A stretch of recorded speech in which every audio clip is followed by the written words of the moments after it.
चला मग शिळ्या भाताचा नाश्ता बनवू. फोडणीचा भात. जिरं मोहरीची सिंपल साधी फोडणी द्यायची आणि भातामध्ये मीठ हळद चटणी टाकून द्यायची. एकदम साधं सिंपल.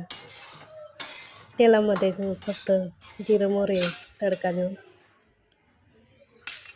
मिक्स करून घ्यायचं, गरम करून घ्यायचं. झालं तयार. एकदम गरम गरम मस्त. मला तर असंच आवडतं, साधं सिंपल एकदम.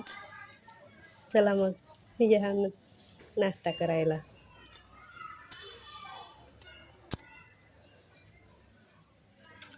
तुम्ही पण असे करता का रात्रीचं उरलेलं शिळ्या भाताचं?